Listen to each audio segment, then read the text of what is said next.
There are words I never said, words I had prepared, written down, even folded inside the breast pocket of the jacket I wore that day.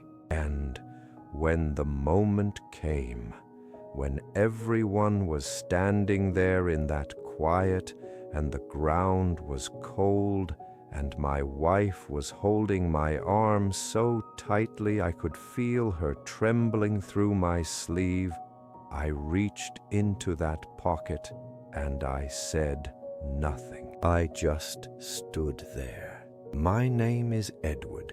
I am 76 years old, and I have been trying to finish that sentence for 11 years. My son's name was Daniel. He was 43 when he died. Not a child, not in the way people picture when a father talks about losing a son. He was a grown man. He had a wife, 2 daughters, a house with a broken gutter he kept meaning to fix. He had a laugh that filled a room before the joke was even finished. He was, in most ways that the world could see, completely fine. And then one morning, he wasn't. A heart that nobody knew was struggling on an ordinary Tuesday in the parking lot of the hardware store where he had gone to buy weather stripping for a door. That was how fast it happened. Between one errand and the next, he was gone. People tell you that grief gets easier. I have heard that more times than I could count. Friends said it. The pastor said it. A grief counselor, my daughter-in-law, gently suggested I see about a year after. She said it too, in different words. What I have found in 11 years of carrying this is that it does not get easier. What changes is that you get more practiced at holding it. You learn where to put it so that you can still move through a day. You learn which hours are dangerous and which ones are safe. You learn not to listen to certain songs. You learn that hardware stores on Tuesday mornings are not a place you can go without cost. It does not get easier. You simply get more familiar with the weight. Daniel and I were not always close. I want to say that plainly, because this story is not worth telling if I smooth out the parts that are hard to admit. We were close when he was small. When he was 7 or 8 years old, there was nobody in the world he wanted more than me. I remember that age clearly because I remember the feeling of being needed by him so completely. He would wait by the front window when I was coming home from work. He would fall asleep against my shoulder watching television, and I would sit perfectly still, not wanting to move, and wake him. I was, in those years, the most important person in his world, and I did not know enough then to understand that such a thing is not permanent, that a boy grows and the window changes, and if you are not careful, one day you look up and you are no longer the person he is waiting for. I was a man who believed that providing was the same as being present. I worked long hours because I told myself that what I was building was for my family.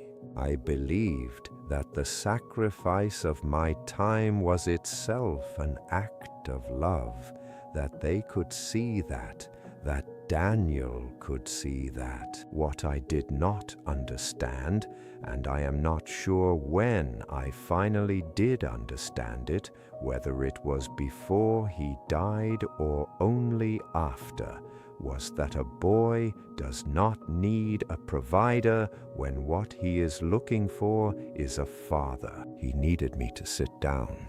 He needed me to ask questions and then wait long enough to actually hear the answers. He needed me to be less impressed by my own efforts and more curious about his life. By the time Daniel was in his 30s, we had settled into a kind of polite distance. We spoke on the phone. We came together for holidays. We were perfectly civil, genuinely fond of one another in the way that people are when they have history but not intimacy. There was no anger between us. That is important to say. There was no unresolved fight, no dramatic falling out. There was something quieter than that, and in some ways harder to name. There was the absence of a depth that I think we both knew was supposed to be there, and neither of us knew quite how to build it at that point in our lives. We kept meaning to. I believe that. I believe he meant to, and I know I did. We kept meaning to take a trip together, just the two of us. We kept meaning to have the longer conversation. And then one Tuesday in a parking lot, the meaning to ran out. The year before he died, we had a phone call that I have thought about almost every day since. It was a Sunday afternoon. He had called to tell me something mundane. I cannot even remember what it was now. Something about the girls, something about a school event. And at the end of the call, just before we hung up, there was a pause. One of those pauses that has a feeling to it, a wait, and I have replayed it so many times since that I am no longer sure how much I am remembering and how much I have constructed. But in my memory, I think he was about to say something. I think there was something sitting at the edge of that pause, something that would have required both of us to be a little braver than we had been. And then the moment passed, the way those moments do, and I said I'd talk to him soon, and he said, "All right, Dad." And that was that. I wrote the words for his funeral the night before. I sat at the kitchen table after my wife had gone to bed, and I wrote them by hand on a piece of notepaper, and I was not ashamed to cry while I wrote them because there was no one there to hold myself together for. I wrote about who he was. I wrote about the way he laughed.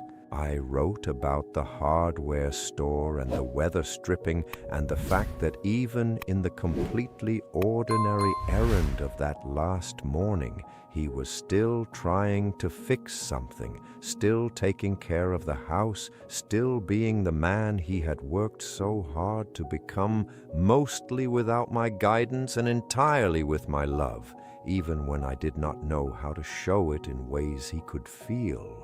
I wrote that I was sorry. Not a general sorry, not the kind that floats above the surface of things. I wrote the specific sorry, the one that named what I had failed to do and when and why. I folded the paper and put it in my jacket pocket, and the next day, standing at his grave, I could not say a single word of it. I have wondered about that silence many times since. In the beginning, I told myself it was grief, that I was simply too broken in that moment to speak, and that was true. partly. But the longer I have sat with it, the more I think there was something else underneath. I think I was afraid, not of crying in front of people. I had already done that and would do it again. I was afraid of the specific words. I was afraid that saying out loud in front of his wife and his daughters and everyone who had gathered there that I had not been the father I should have been, I was afraid that would make it permanently true, as though silence was still a form of protection, as though not saying it meant it might still be undone somehow. His daughters are teenagers now. The older one, Clara, she has his laugh. Not a resemblance, not an echo. She has it exactly.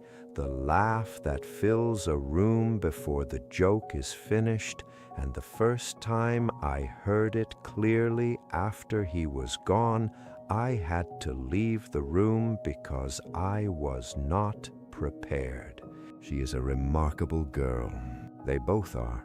And I spend time with them as much as I can, not to compensate for anything, not with any agenda, but simply because they are his, and they are here, and being near them is as close as I can get to something I cannot name properly. Last spring, I was sitting on the back porch of their house, a Sunday afternoon, and Clara came out and sat down next to me without saying anything for a while. We just sat there together. And after a few minutes she said, "Grandpa, what was my dad like when he was young?" And I sat with that question for a moment, because it was the first time any of them had asked me that, and I wanted to answer it correctly. And I told her. I told her about the way he waited by the front window. I told her about falling asleep against my shoulder. I told her about the phone call with the pause in it, and I told her that I think her father was a man who had a great deal inside him that he was still finding the words for, and that he got that from me, and I was sorry for that, but I was also glad because it meant it was still in there in her too, probably, waiting for the right moment. She did not say much after that. She just nodded slowly and looked out at the yard. And something about that afternoon felt like the closest I had come to finishing a sentence that had been open for a long time. I still have the piece of notepaper. It is in a box in the closet of the spare bedroom, inside the jacket I have not worn since that day. I have not read it again. I do not think I need to. I know what it says. I know the words I wrote and the specific sorry and the thing about the weather stripping and all of it. I have carried it long enough that it has become part of me in the way that things do when you carry them for 11 years. It is not a wound anymore, not exactly. It is more like a room in the house of who I am now, a room I do not always enter, but one I am no longer afraid to walk past. If you are listening to this and there is someone in your life with whom you have been meaning to have the longer conversation, I am not going to tell you to go have it immediately, because that is not how people work, and you already know you should. What I will tell you is this: the pause at the end of the phone call, the one that has a feeling to it, do not let it pass. Not because you are guaranteed anything if you don't, not because I can promise you how it will go, but because the cost of saying the thing is never as high as you believe it is in the moment. And the cost of not saying it is something I cannot fully put into words, even now, even after 11 years of trying. Daniel, I was not the father I should have been in the years when it mattered most. I knew how to provide for you, and I did not always know how to stay with you, and by the time I understood the difference, you were already grown, and we were already in that polite distance, and I told myself there was still time. I want you to know that the morning you were in that parking lot, on that ordinary Tuesday, you were loved, not perfectly, not always in ways you could feel, but completely, without condition, without reservation. In every silent way I knew how, and in the ways I am still learning to say out loud. I am still learning, even now.